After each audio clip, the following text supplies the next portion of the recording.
Emily Carter wasn't just another detective in Willow Creek. She was the one who walked straight into the shadows the city feared, tracking Victor Hale, a quiet courthouse janitor whose red ribbon marked the end for every woman he hunted. Until the night she turned his ritual into his downfall, in Willow Creek, a small city known for its quiet neighborhoods and tree-lined streets. Peace had been broken in the most brutal way imaginable. Over the past 8 months, the bodies of young women had been turning up in abandoned industrial areas, each discovery more horrifying than the last. The victims were always found alone, their lifeless forms arranged as though someone had taken great care in placing them. And always, without fail, there was the same chilling detail: a red ribbon tied tightly around the right wrist. It was a signature so distinct that even those who avoided the news knew about it. The murders had left the community in a state of constant unease, as if danger lurked behind every corner. The police department had thrown nearly all its resources into the investigation, but the killer seemed to stay one step ahead at every turn. There were no fingerprints, no DNA traces, and no witnesses willing to come forward. The streets emptied earlier each night, and mothers walked their daughters to school with a wary eye on anyone who passed too close. News reporters called the perpetrator the ribbon killer, and their stories painted a picture of someone methodical, someone who enjoyed the fear he was spreading as much as the crimes themselves. The mayor faced growing public outrage, and the police chief's voice grew heavier at every press briefing. The killer was mocking them, leaving behind bodies in places that seemed impossible to patrol effectively. Despite the lack of hard evidence, there was a shared belief within the department that the person responsible was watching them, reading the news, studying the police response, and moving like a shadow through the city. It was in the midst of this frustration that Detective Emily Carter was assigned to lead the case. Emily was no stranger to high-pressure investigations. Known for her sharp instincts and relentless pursuit of the truth, she had solved cases others considered unsolvable. Her colleagues described her as methodical, patient, and willing to notice details others overlooked. She read the case files from beginning to end, studying every photograph and autopsy report, sometimes working until the early hours of the morning. What struck her was not just what was present in the evidence, but what was missing. The crime scenes were always isolated yet connected in a way that felt intentional. Each location was chosen with care, as if the killer knew how to lure his victims there without causing a scene. Emily began laying out city maps in her office, marking each site with red pins. When she stepped back to look at the pattern, something stood out. The sites curved around the outskirts of the city like a tightening loop, as though the killer was gradually working his way toward the center. The realization unsettled her. If the pattern held true, his next target could be in one of the busiest parts of Willow Creek. She began visiting each location in person, retracing the paths the victims might have taken. She studied the surrounding streets, the potential escape routes, and the vantage points where someone could have waited unseen.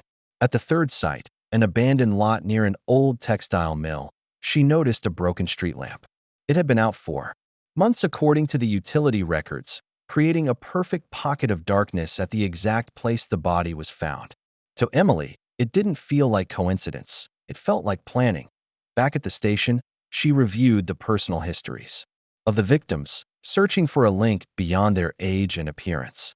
Though they lived in different neighborhoods, most of them had routines that kept them out late or in quiet areas alone.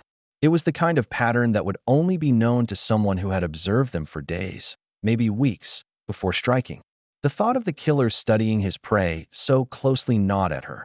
She kept her theories to herself for now, unwilling to risk tipping off the wrong person, even inside her own department. Trust was fragile in cases like this, and she had learned from experience that the fewer people who knew the full scope of an investigation, the better the chances of catching the suspect off guard. Emily felt a strange mix of dread and determination. Somewhere in the city, the person responsible was living a seemingly ordinary life, blending into the crowd. He might be a neighbor, a shopkeeper, or the man walking his dog past the station. But she knew one thing with certainty. Whoever he was confident. Too confident. And that confidence could be the thread she needed to pull until the entire case unraveled. The hunt for the ribbon killer had already claimed too many lives, but Emily was determined that it would not take another. She decided then that she would have to step outside the usual investigative path. If the killer was watching them, she would make sure he saw exactly what she wanted him to see, until it was too late for him to escape. Emily's investigation moved into a new phase as she began cross-referencing the crime scenes with detailed maps of Willow Creek. She wasn't just looking for the next likely location. She was trying to understand the mind behind the murders. The curved pattern she had noticed earlier became even more distinct when she overlaid it with the city's transport routes, alley networks, and the location of public security cameras. The killer had managed to commit each crime just beyond the reach of surveillance, as though he had memorized the blind spots of the city. It was the work of someone who understood the layout intimately, perhaps from years of living or working. Within it, she started breaking down the timeline between each murder. The gaps varied, sometimes 2 weeks, sometimes a month, but there was always enough time for the public to grow a little less tense before the next attack reignited fear. The spacing felt deliberate, a calculated rhythm meant to keep the police off balance. Emily suspected the killer was choosing his moments carefully, waiting for opportunities when his intended victims would be at their most vulnerable to get closer.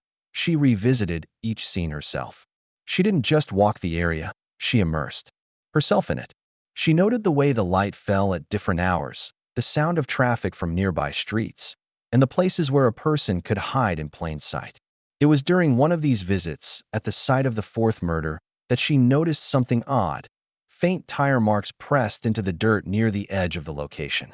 They were nearly invisible under a thin layer of dust, but the angle suggested the vehicle had backed in, likely to avoid being seen from the road. The tracks led toward an old railway bridge that had long since fallen into disrepair. The bridge was overgrown with weeds and graffiti, but beyond it lay a cluster of warehouses, relics of a once thriving manufacturing district. Most had been abandoned for years, but some still carried faint signs of recent activity. Emily pushed open the rusted door of one warehouse and stepped inside. Dust clung to the air, and her footsteps echoed against the metal walls.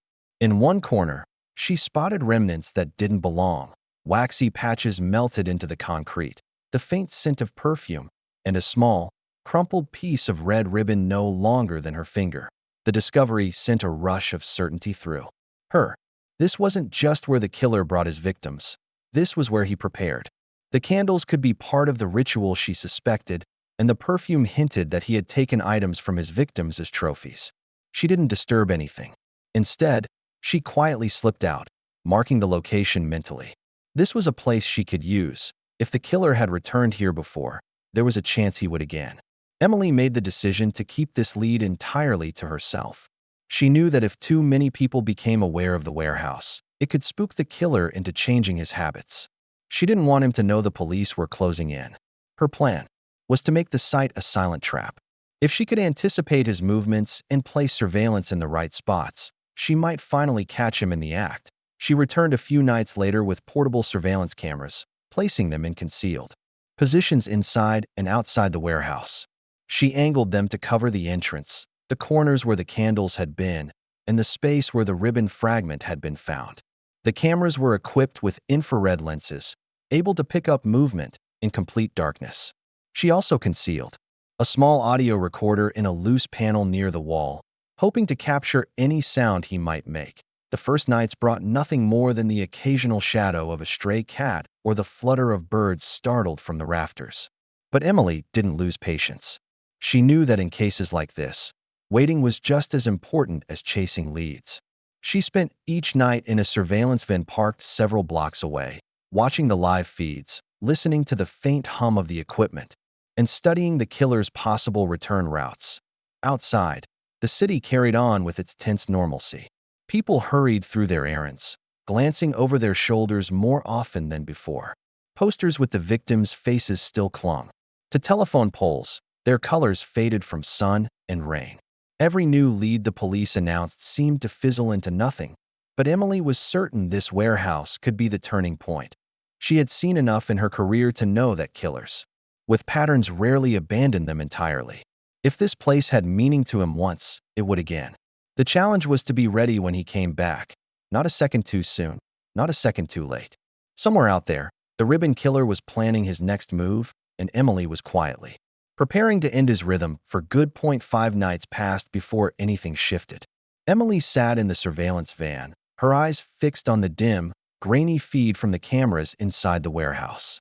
The hours had been long and uneventful, broken only by the occasional flicker of movement from insects passing too close to the lens. Just after midnight, the screen changed. A shadow appeared at the far edge of the frame, tall and deliberate in its movements. The figure paused at the warehouse door, scanning the surroundings as though listening for the faintest sound. Then, with a slow push, the door creaked open, and he slipped inside. Emily's pulse quickened, but her breathing remained steady. She watched as the figure set down a small bag, removing its contents one by one. First came a series of short, white candles, each placed in a precise circle on the floor. Next was a roll of red ribbon, unspooled carefully and laid in the center. Of the candles, the man moved methodically, his motions almost rehearsed, as if this was part of a deeply ingrained ritual. The cameras caught enough detail to reveal more: black gloves, a dark jacket, and a cap pulled low to hide his features. His face never turned toward the lenses, but Emily could sense the control in his posture, the confidence of someone who believed no one was watching. He lit 2 of the candles, letting the flames flicker in the darkness. The glow cast long, shifting shadows that gave the entire scene an eerie stillness. Emily leaned forward in her seat, absorbing every movement. She realized this was more than preparation. It was a form of rehearsal. He wasn't killing tonight. He was planning, refining the details for when it mattered. She imagined him practicing this same sequence before each murder, the ribbon, as a final, unchanging mark of ownership over his victims. After several minutes, he blew out the candles, carefully returning each item to the bag. Then he reached into his pocket and pulled out a small scrap of paper, which he folded and slipped under one of the unlit candles. It was a deliberate act, and Emily knew it could be a clue. She let him leave without interference, not wanting to spook him before she understood his full pattern. Once the warehouse was empty, she moved in with gloves and a flashlight. The scrap of paper was still there. Unfolding it, she found a list of addresses, each handwritten in neat block letters. Some of the addresses were already familiar. They matched the homes of previous victims. But 2 of them were new. A chill ran down her spine as she realized what it meant. He had already chosen his next targets.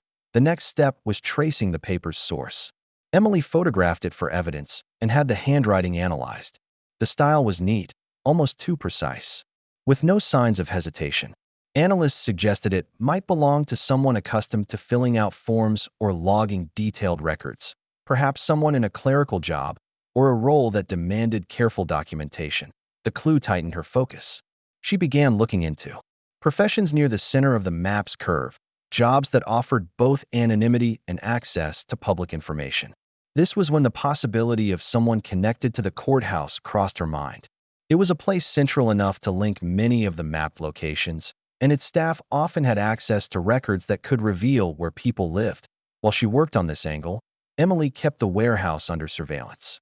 For 3 nights after his visit, nothing happened. Then, on the 4th night, a new development emerged.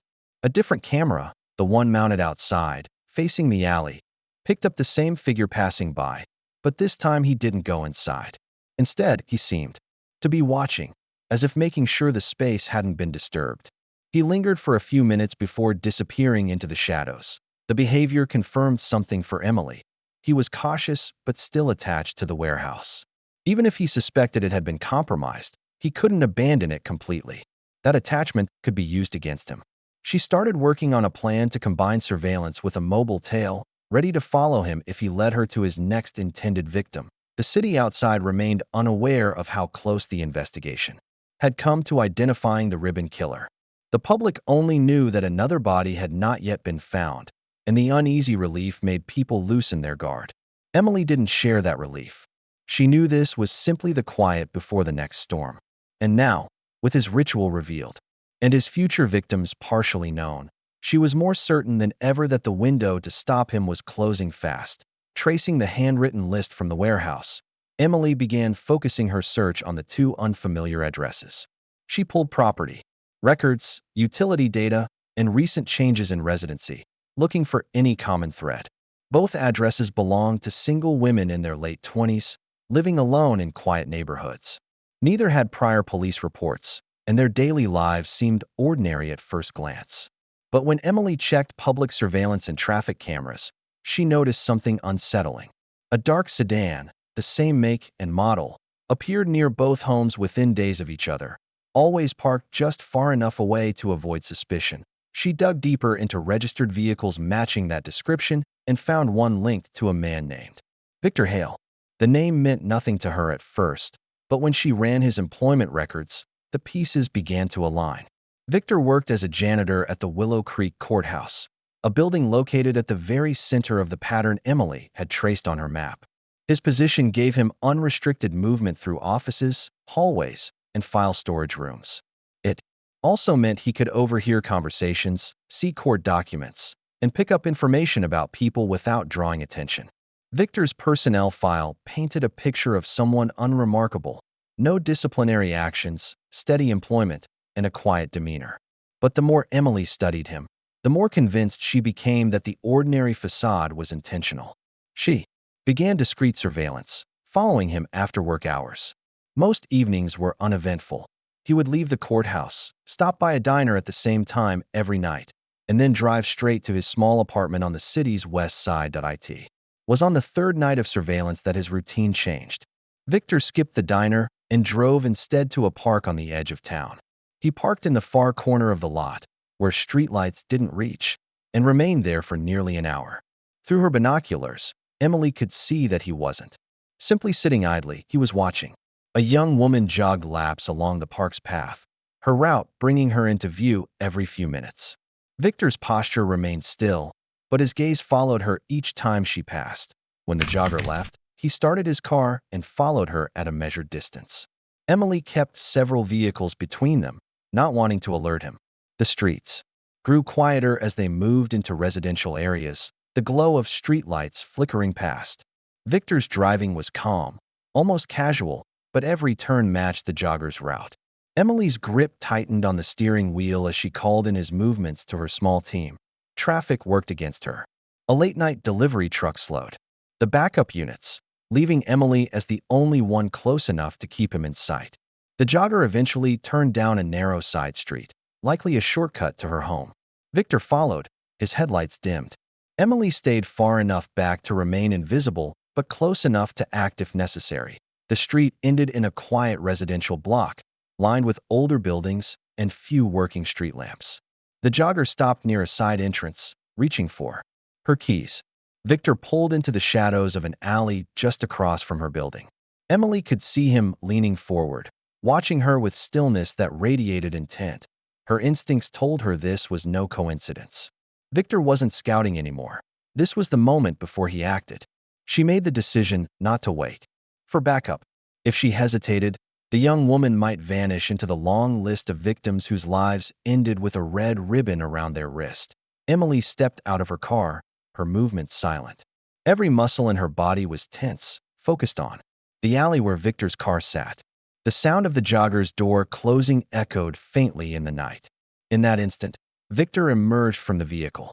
Even in the shadows, Emily could see the glint of something in his hand. The ribbon was there, neatly coiled, ready for its purpose. The distance between them was shrinking, and Emily knew she had seconds to make her move. Every detail she had gathered, every late night in the warehouse, every address on that list, had led to this point. The hunt was almost over, but the final step would have to be taken with precision. If Victor slipped away now, the cycle would continue, and her months of careful pursuit would be for nothing. Victor's steps were slow, calculated, the kind of measured movement that came from absolute control.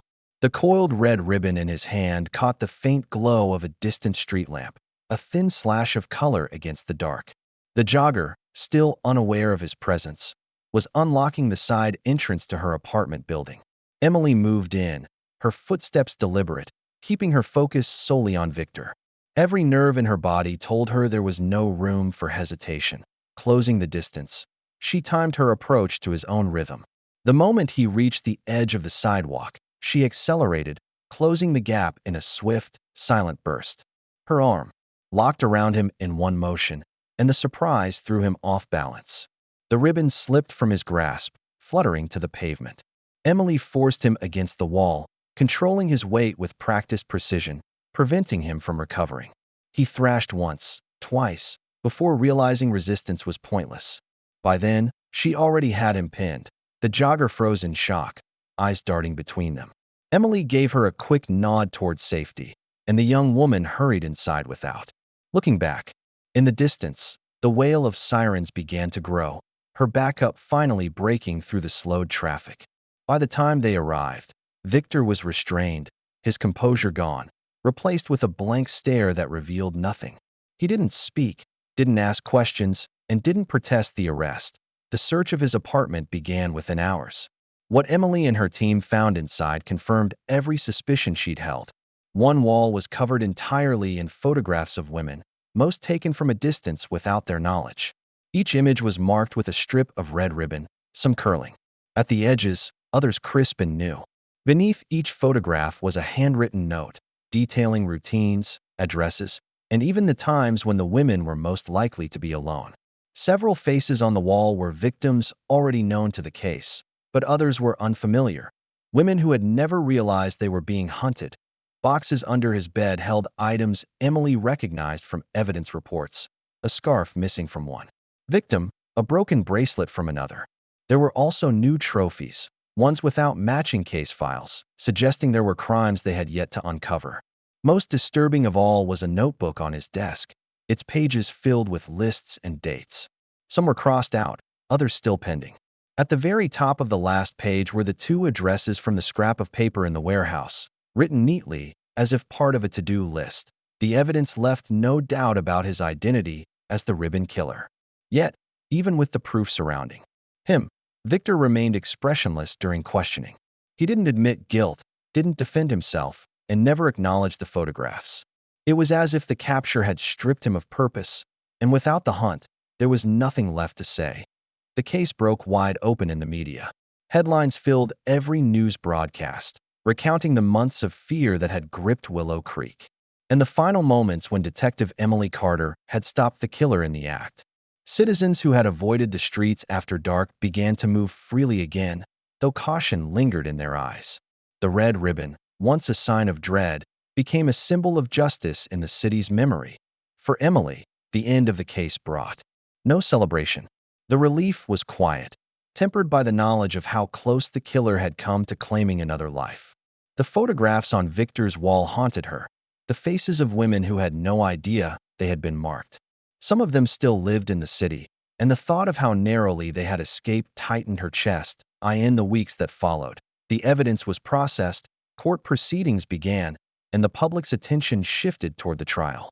Emily, however, continued to visit the warehouse before it was eventually demolished. Standing in its hollow, echoing interior, she thought about how something so ordinary had been the center of so much darkness. The wax marks, the scent of perfume, the coiled ribbon, all were gone, but the image of that night's footage remained burned into her memory. Willow Creek slowly returned to its quiet rhythm, but Emily knew the scars of the case would not fade quickly. People spoke her name with gratitude, yet she avoided the spotlight. For her, the work was never about recognition. It was about ending the cycle before it took another life. And in this case, the cycle had ended on a dark street, with a single decisive act and a ribbon left harmless on the ground.